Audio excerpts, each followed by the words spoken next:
A software, circuit simulation software called MicroCap here. And this software that you see here, you can download from a site if you just do a Google search on MicroCap. A demo version of MicroCap circuit simulator is available. You can download. And for most purposes, the limitations of the demo version will not bother you.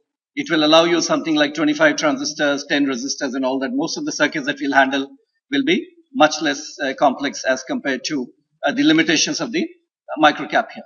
So what I'm going to do today is show you how to use this MicroCap simulator and what all we can do with it. Okay, so let me open it up. All right.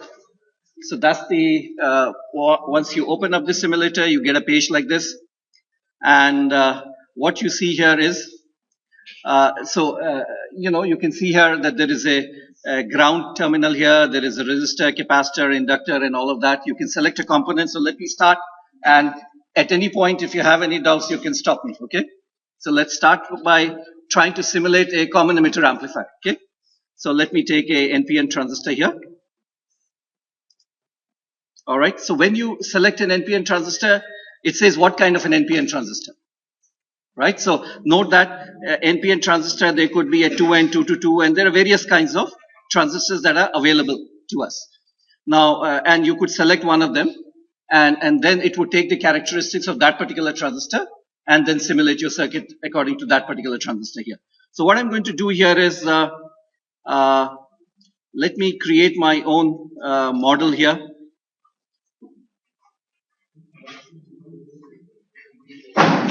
Let's see, value or, so let me create my own model here, okay?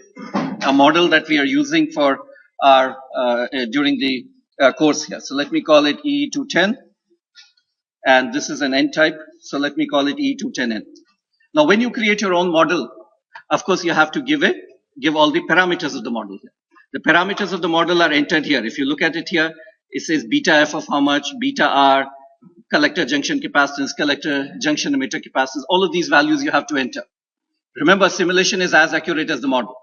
If you don't enter the parameters properly, your model is inaccurate and your simulation would of course not reflect the reality here. Okay, so one way of entering the parameters is by going ahead and adding here. Say I want a beta of 200, so I can put here 200. I can have a CJC of, let's say, 3 picofarad, so I go ahead and enter 3 picofarad. Okay, so accordingly I can enter, but I'll enter it in a different way. I'll show you. All right, so that's my transistor. Here, let me a little bit so that it becomes clear. So that's my transistor Q1. Okay, now what I'll do is let me add resistors here. So go ahead and select a resistor here, and value of resistor. So we'll take a value that we had in one of our in the lecture notes. We had 5.3K, I think. So let me take that 5.3K here. Let me call it RE so that I remember. This is emitter resistance here. Take a ground, connect the other end to ground here. So that's done. Then take another resistor. Let's connect it to the collector here. That let me put, I think we had a value of 4K. 4K here. All right. Well, it can be boring watching. It would have been better if you could have opened up your own simulator and tried out the same thing. That may have been better, but let's see. So I connect it here. There's a wire tool here. So I connect it up here. I have to connect a battery. So I go here. There's a battery here. So I select a voltage here. I put 12 volt. So you can put the value here, and the value will be indicated here. So let me put here VCC. One end of the battery will be ground. So I put here ground. So that part of the circuit is ready. Let me add R1 and R2. Let me bring here. What you can do is simply copy. Oh, didn't copy properly. All right, copy. Okay. Let's call it R1. Let's take a simple value. I think one of the values was 10K. Let's take a 10K value here, and R2, we'll put it here, somewhere down. So we have a value of R2. We'll put 10K here, we'll connect them up, we'll connect it to the base, right? And we have ground here. So our biasing is complete, right? Now we have to add capacitors and sources and all that, capacitors and sources to get the, the full circuit here. All right, let me push it up. Okay. All right, so at this stage, what you could do is, all right, let me complete the circuit then first. And let's add a capacitor. Let's add a capacitor here, bypass capacitor here.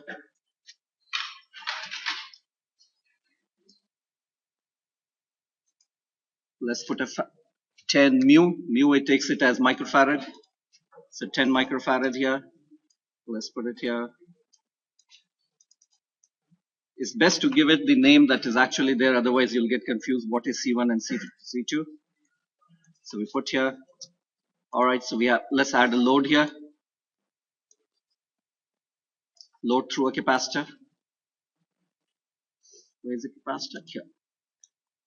You can rotate the devices, rotate the components.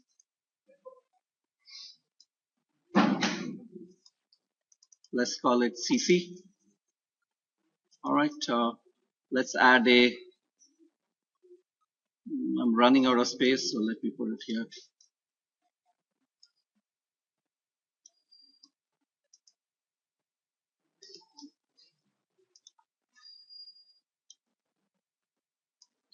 Let's add a load resistor here.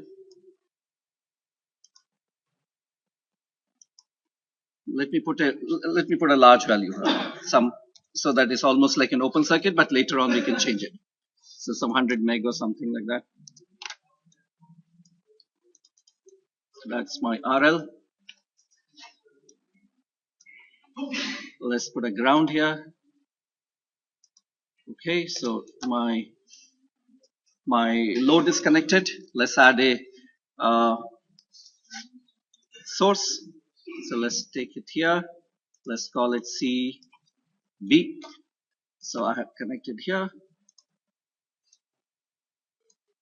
All right, let's connect a source.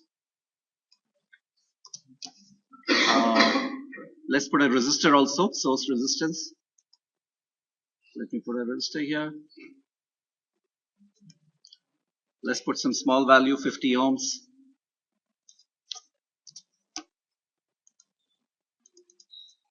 Let's call it RS. Let's add a waveform, a voltage source here. So we'll add a sinusoidal here. So there's a waveform sources here, various kinds of waveform. Let me select a sine source here. So select sine here. And then it gives various options of sinusoidal here. So I'll choose a general model. Let me put an amplitude of 5 millivolt, frequency of 10K, and there's a phase, and you can add some resistances. I'll put everything else 0. So we'll call it VS, our signal, and we should not forget to ground the other terminal. So our circuit is ready. Our common emitter amplifier is ready. And now what you can do is, whatever analysis you're interested in, you can do now. So you go over here. This is the analysis menu, and it allows you various options here. You can see that there's a transient analysis. There's something called AC. AC is nothing but small signal. Okay, small signal analysis here. DC is, of course, you all understand. Dynamic DC means that you can change the component values and it will dynamically evaluate it. Okay, and similarly dynamic AC sensitivity. So let me show you how one can use it. So the first thing, when I've made an amplifier like this, I would like to see whether it's biased properly. Okay, so what I do is, by the way, this also helps. If you go and look at, if you click this, what it does is various nodes, it numbers it. All right, later on, if you want to monitor some node, let's say node 1, node 5, so we know that node 5 is our output, node 7 is our input here. So node numbers are given here, and it can be useful later on. So what I do is, I go here, analysis, and I do dynamic DC. Okay, dynamic DC, which means it will quickly calculate the DC voltages and currency. Okay, so I do that here. It says at what temperature do you want to calculate? I keep it 27 room temperature right now, and you can see the values it has indicated. Right on it says this node is 12, this node is 8 here, this node here is the base node here, 5.976, this says is 5.2 here, and the rest, of course, all DC values is 0. So it calculates all the values here, and how much is our base emitter voltage? 5.976 minus 5.2, 0.7. So it's very close to what we expected. And the reason is I have entered the transistor parameter such that you will get 0.7. How much is the current?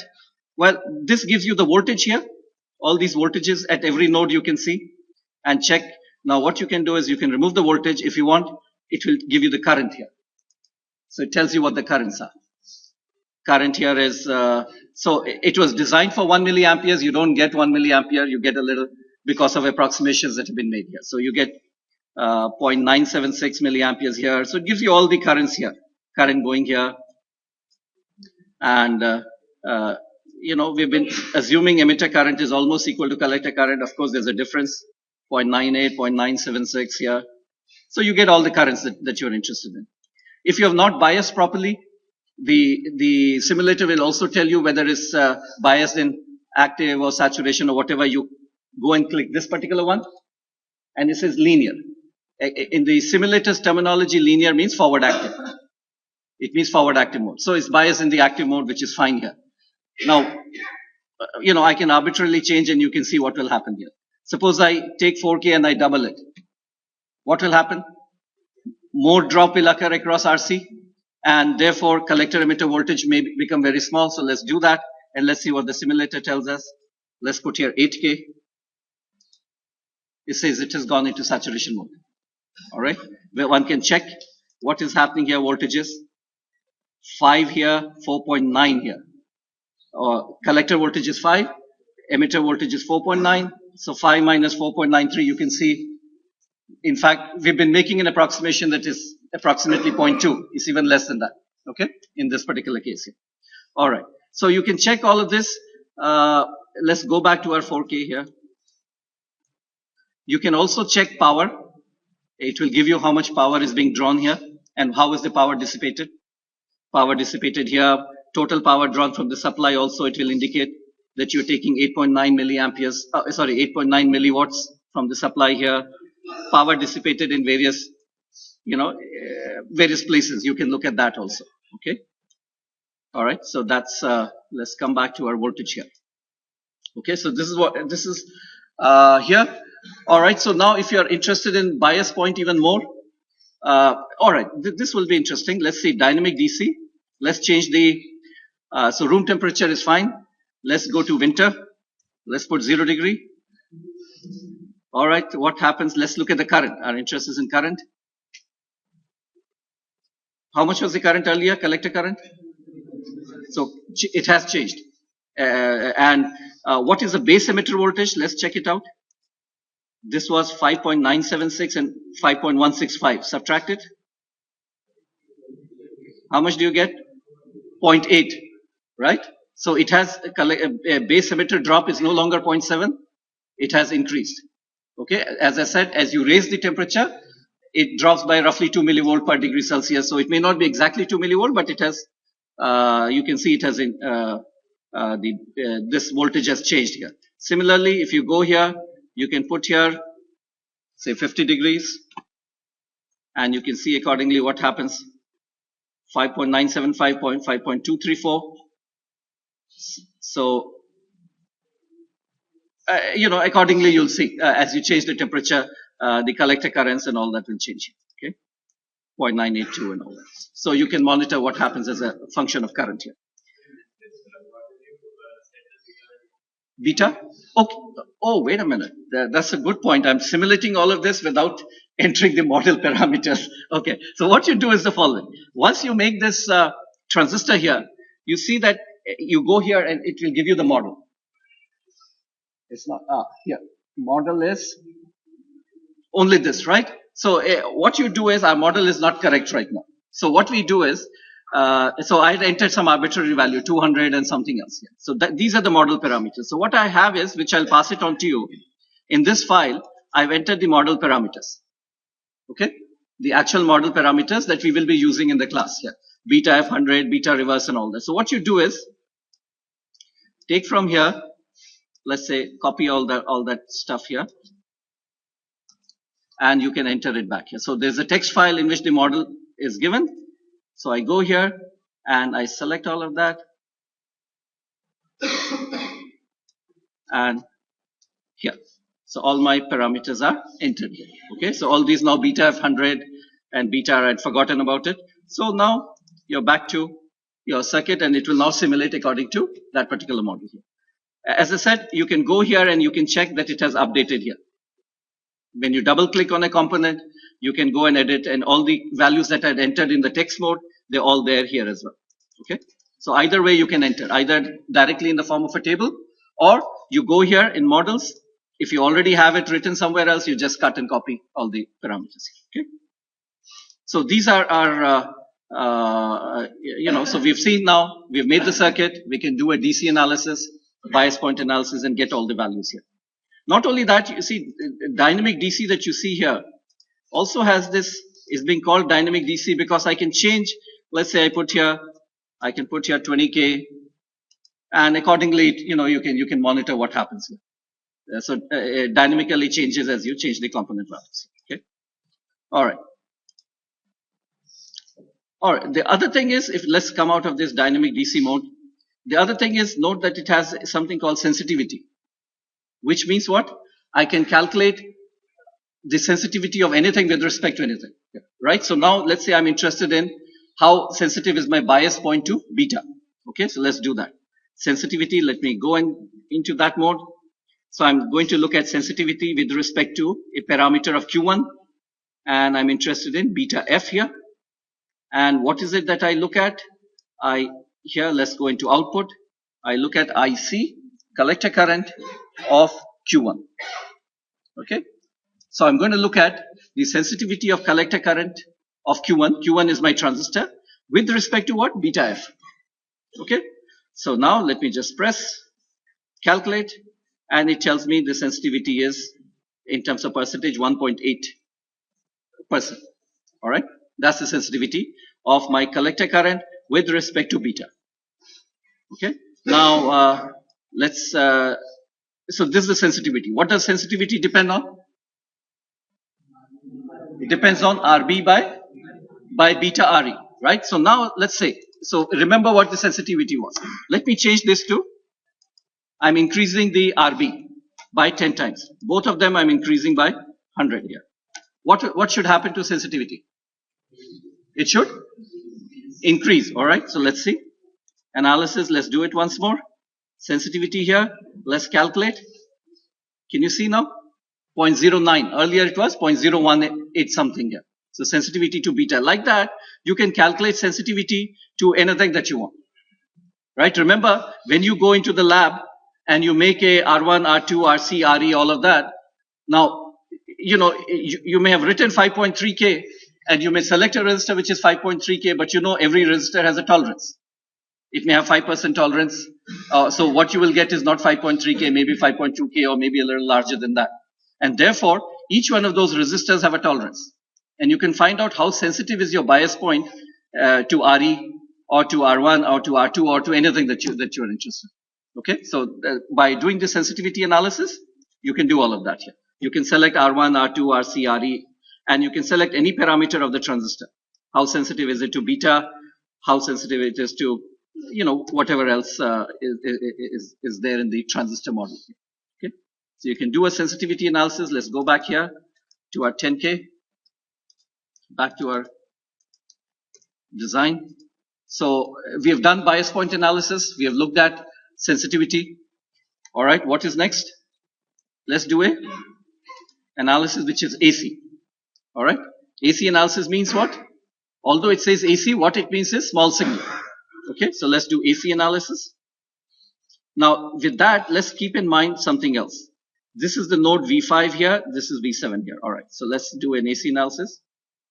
When you go to AC analysis, what it does is it asks over what frequency range you want to do the analysis here. Okay, so I'm going to select here, ask for the highest value first, 1 gigahertz, and I'm going to do it from 1 gigahertz to 10 hertz. Okay. So I'm going to sweep the frequency from 1 gigahertz to 10 hertz here. So I'm looking at a very wide range. AC analysis, it does over this thing. It does over a range of frequencies. Okay. And I'll auto scale and I'll plot dB. What was my output? Which node? If I go and look at node 5. Okay. So I'll look at node 5 here. Node 5. So I'm going to plot here node 5 here. V5 here. All right. Now, it can plot phase also. I'm not interested in phase right now, so let me remove it.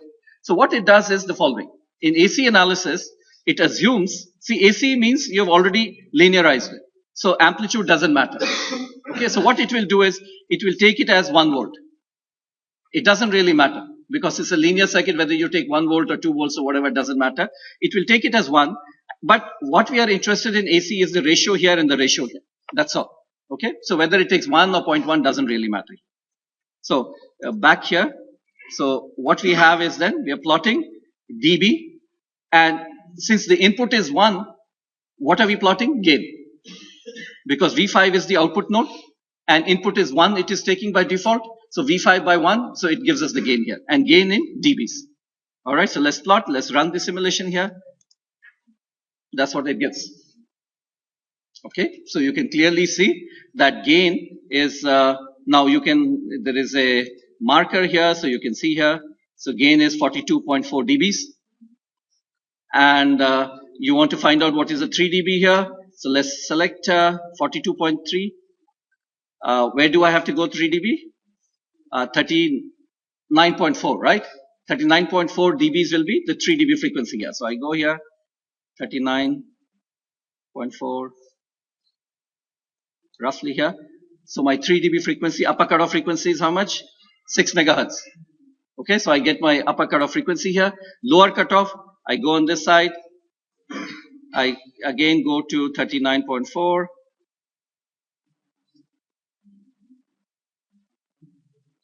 All right, here, 39.4. So my lower cutoff frequency is 0.54 kilohertz or 545 hertz here. So I can get my lower cutoff, I can get my upper cutoff frequencies. I can get my, this, all of you can see the mid-band range here.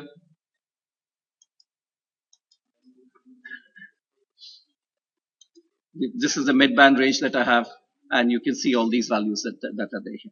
Not only that, it allows you very interesting things. You can look at, for example, let's go back to a circuit, and I want to know what happens to my gain or frequency response as I change RC, right? So it will allow you to do that. Go back to AC analysis. It says I can do step. You can step any value here. So for example, you can step, let's say I want to step RC, right? RC from 2K to 8K. I want to take my RC from 2K to 8K and at a step value of, let's say, 2K. All right. So it will step it and step it. Yes. Okay. Let's run it again and see what it does. So it gives you all the values here. So now you have to guess which one is which. 8K is where? 8K is this one. Why? Because I already showed you with 8K the transistor goes into saturation mode. It doesn't give you any gain. You can see here. It's almost 0 dB here. Doesn't give you any gain here. And then 6K will be?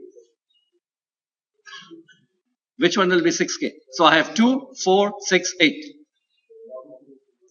Topmost. Likely. Why? Because obviously transistor is in, with 6K I'm in active mode and the gain depends on ICQRC divided by VT. So this is likely to be 6K here. It is showing you. Can you see here? When I do that, the next one is 4K and the next one is 2K here. And also it will show you what is happening to the gain, what is happening to the 3 dB frequencies and all of that. Okay, so you can get all that information from here. So you can plot any of that. If you're interested in knowing, let's say, all right, suppose let me remove the stepping part here.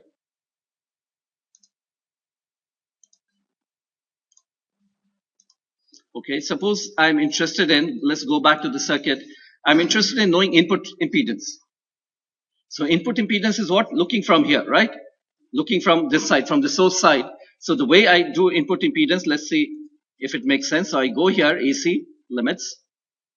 And now I don't want to, I'm not interested in this one here. Input impedance is what? We said attach a source, Vx and Vx by Ix, alright? So our source is like Vs. So let me select a variable. Let me select a device voltage here. So various voltages are there. I select this. This is my input here. Okay, input here. And divided by current. So let me select amongst the variables. I can select various device currents that are there. And I have to select IVS. Okay, I select this one. Now the ratio of voltage and current will give me impedance here. Right, so let me plot it out. That's how my input impedance goes. Okay. Where is my mid-frequency range? Here. This is the mid-frequency range where my impedance is constant. Impedance is falling at higher frequencies and impedance is rising at lower frequency. Can everybody see that? Why it would rise at lower frequency? Go back to your circuit. You know, when I'm looking from here at lower frequencies, the capacitor is also contributing, right? 1 by omega C. So it's adding to that. So that's what you're seeing there. Okay, it's only plotting the magnitude here. So that's why it is rising here. And then once the coupling capacitors become negligible, then it becomes constant. So this is most likely RB parallel R pi. And then after that, it falls again. Why? Because across R pi and all that, what comes? C pi. So that starts pulling it down here. So that's what you start seeing here. Okay, so you see input impedance, how that is changing here. All right. So, so with this, you know, you can do now, look at any of the characteristics, output impedance, input impedance, all of that, you can do. Okay. So let me exit this one here. You can also do something similar. For example, you could do dynamic AC here. Let's run dynamic AC. So it says at what frequency do you want to run? I want to look at it at 10 kilohertz. I'm not interested in phase. It will plot only magnitude. So let's start. And note what it gives us. It gives us the AC amplitude at every point in the circuit at 10 kilohertz. When the AC input is what? 1 volt, 10 kilohertz. Okay, remember these are all small signal analysis, not the actual, okay. So this is 1 volt here. Then it says something gets dropped here. So I get only, you can see here at this point, 973.478. Millivolt here. Capacitor at 10 kilohertz is almost a short. 973 here. Note. When you click at a wire, you can see it changes color. And 973.44. So whatever is here, it passes here, right? Capacitor is like a short, you can see here. And this was supposed to be how much? This was supposed to be small signal ground. It's not exactly ground. I get some value here, which is 53 millivolt here, but this value you can see here is much smaller than 1 volt that I apply here. So it doesn't really matter, which means almost like a small signal ground here. And so one you apply at the output, it shows 132, which means what? How much is the gain? 132.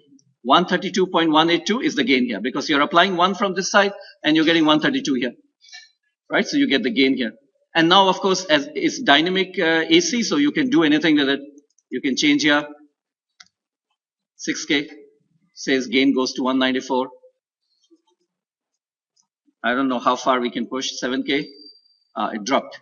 So already I've entered into saturation region here. So 6K is probably, if I bias at 6K, maybe. All right. So one can do all this now with the dynamic DC. What you could do is dynamic AC. You could go ahead and change the frequency here, and you'll see the effects of frequency. Suppose I go to 100 hertz. 100 hertz. Now see what happens here.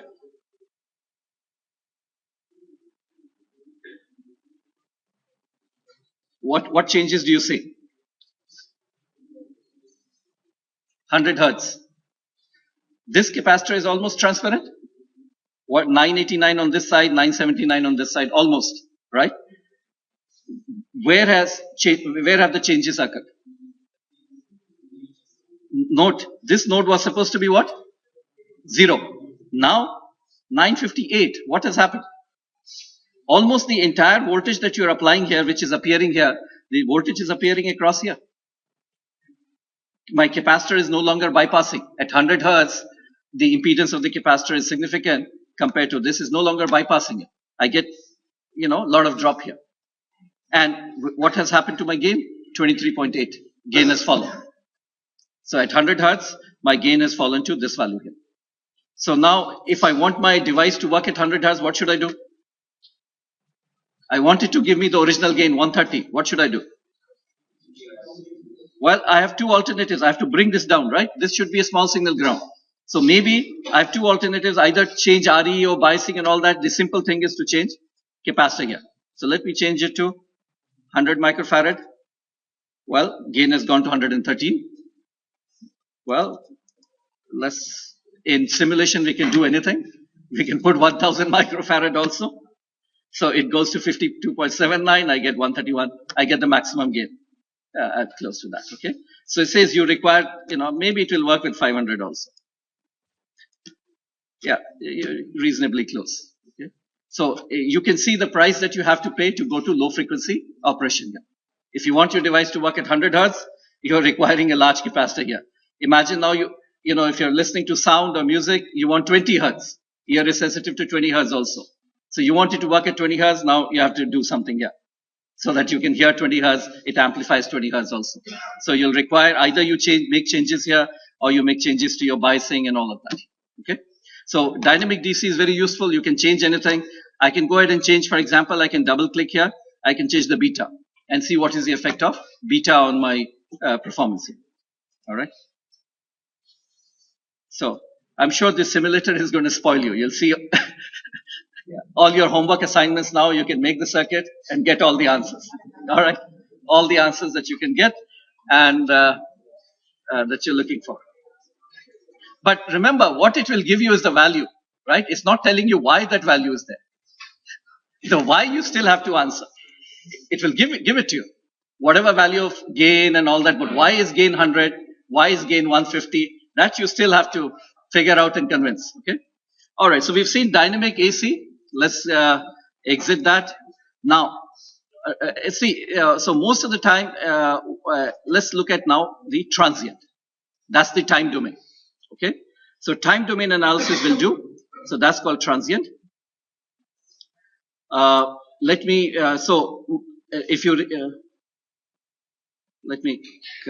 come out of this. Let's first look at what our signal is here. We have applied a 10K signal. And if I want to look at least 2 cycles of my signal, my time scale should be at least 0.2 millisecond. Okay?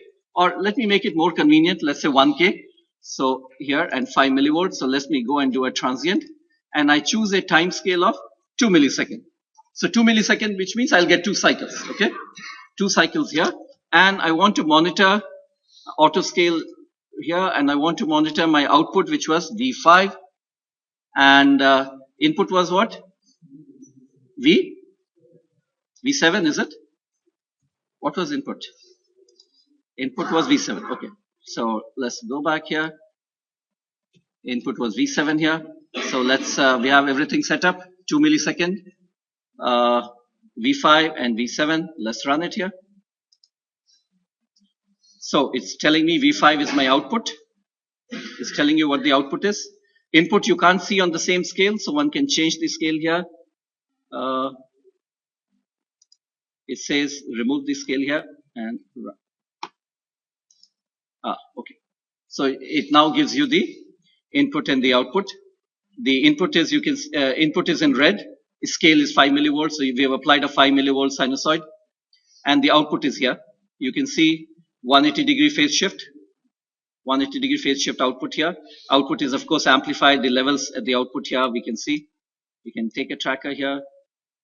So I have 5 millivolt input. Output is around 0.7 here. Okay, so that's the situation at 1 kilohertz. Now, let's. So I'm going to now remove this. This is going to distract us. So I'm going to remove this input, and let's focus on the output only. Is the output distorted? How do we tell? Let's go here and see. The lower one is minus 0.689. The upper one, 622. Okay. There is a difference between positive amplitude and negative amplitude, but not that much. Okay. Let's change it here. Let's apply a larger input. 5 millivolt. Let's put 15 millivolt here. All right. Large, relatively large. Well, it would have altered already. Let's see what has happened. Let's do that again.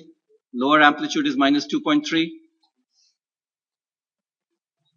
1.6, minus 2.3 here, 1.6 here. You can see is distorted. Your sinusoid is distorted here. Okay, and the upper amplitude is lower than the this particular amplitude here. Okay.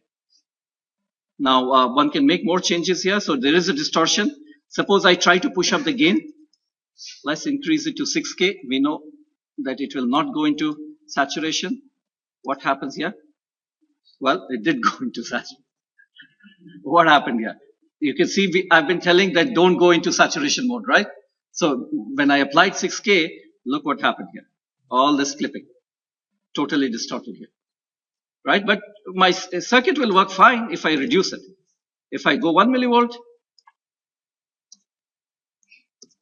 1 millivolt here, well, that's okay. It works fine at lower voltages, but at higher voltages, there is a issue here. And at 1 millivolt, note that I get a very nice sinusoid here. 200 here and almost 200 here, right? So both of them are almost the same. So it's a nice, so the smaller amplitude, input amplitude means the transistors, you can approximate it as linear and the non-linearity is less. So you get all of that here. Okay. And so that's transient analysis. Remember, small signal analysis is based on approximations. So if you want to do the most accurate analysis, it is the transient one. That gives you the real picture.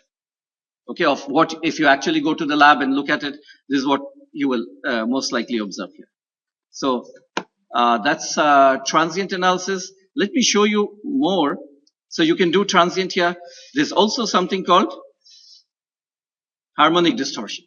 So it's going to tell us, you are seeing that the waveform is distorted, but it will tell you how much distortion is there. Okay?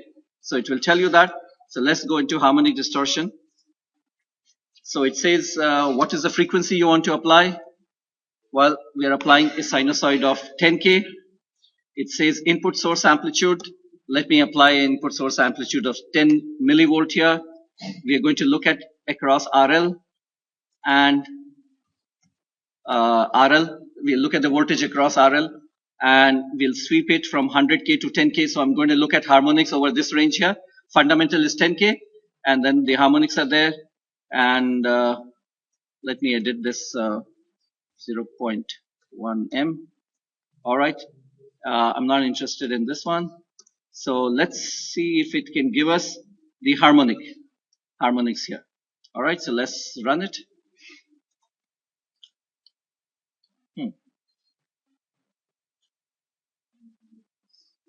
All right. Let's expand this and see what happens.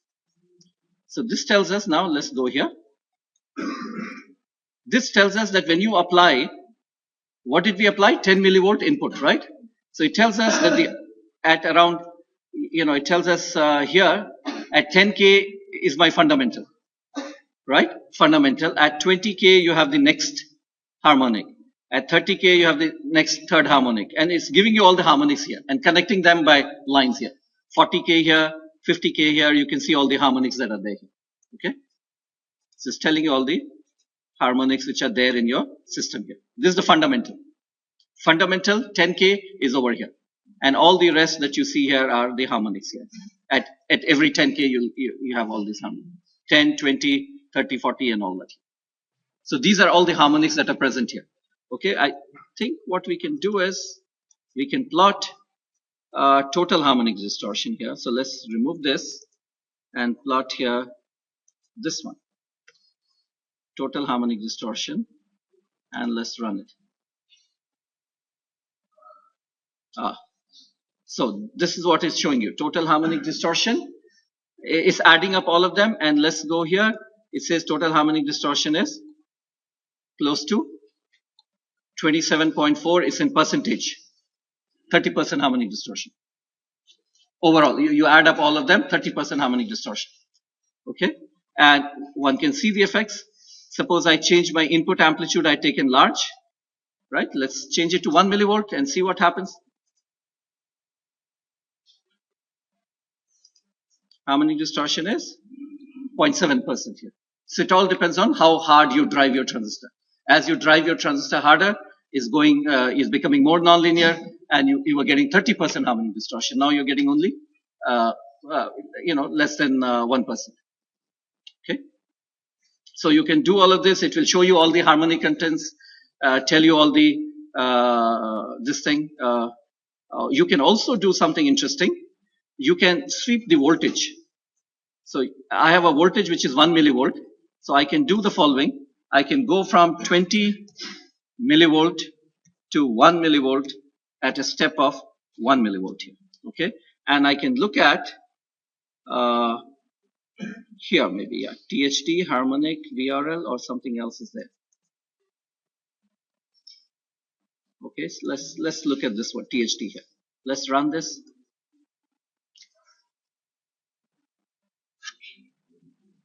There's something else. There's another plot. I think it tells us harmonic here. Let's plot versus V out. Let's take it in the axis number V out here, and THD. THD simple. Let's see what it does.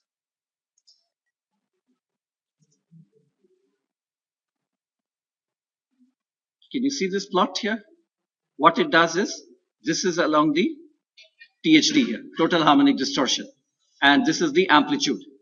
And so what we are getting is a number here. It tells us that at an amplitude of output amplitude of 0.245, I have 1% harmonic distortion. And then as you go forward, so suppose your application can tolerate 5% harmonic distortion. So we go here, THD, 5% harmonic distortion. So we go here. So roughly it says what? 5% harmonic distortion. And what is the amplitude? 0.58. So it tells you that if you can tolerate 5% harmonic distortion, then your output amplitude is going to be 0.58. That's all. If you can tolerate less, if you have to tolerate less, then that is what it's going to be. Okay. So it can give you harmonic distortion, total harmonic distortion versus V out, and from there you can find out up to what value I can run this here. Okay. So you can do all of this, harmonic distortion, plus there are other things that are there. I think we have seen almost all of them. You can probe, you can add a probe and see the transient AC, DC, and all of that. Okay. All right. Let me see here. All right. Everybody remembers this? This problem? Homework 5, right? Nobody remembers the homework 5. We had a homework 5 here. Remember this? Question 5. Design the amplifier shown in figure 2. Figure 2 such that AV is greater than 50, Rn is 2.6K, harmonic distortion is less than 10%. So after you do the design, how do you know your design is correct? Well, now you simulate it, right? You simulate it. So after you've done the design here, and that's what designers will do. You know, after doing all of that design on paper and all that, they'll go and make the circuit, they will simulate it and check whether it's really behaving as it's supposed to behave. And if they're then happy with the simulation results, then you go ahead and breadboard or do something else. So what values did you get? Anybody remembers? Yeah, so that's my solution here. So I got a value of 4K RC and RB of 430K. All right, so we go ahead and make the circuit. This is the circuit here, 430K. And was it 4K or 1K?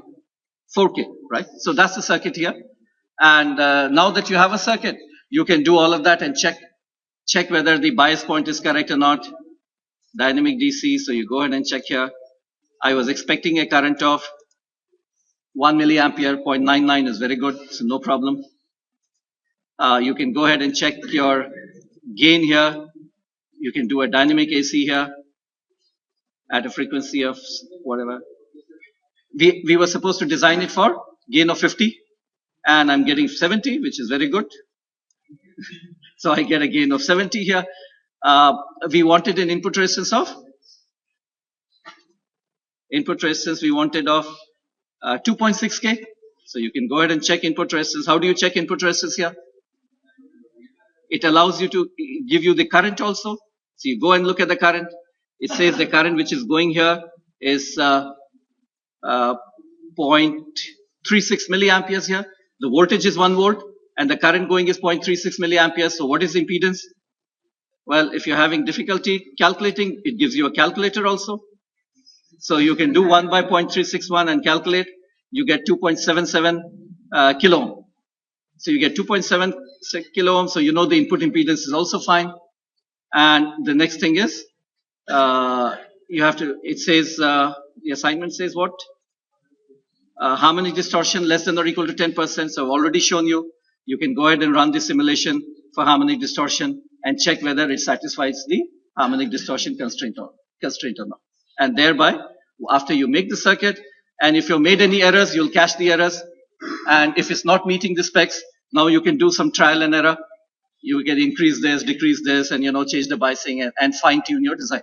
Because many times what happens is, as I've said, the design that you do is based on simple model, while the actual transistors models are more complicated. So you will always find that after you design, it deviates from the your expectations. So you will have to fine tune your design. So you can do some, instead of 3.9K or 3.8K and all of that, you can start to do and thereby arrive at your final design. Okay. So it's a useful tool. Very, you can see here, it's very easy to learn. All the menus are here, analysis modes are here. Within 10 minutes, you can draw a circuit and simulate and get all the answers that you need.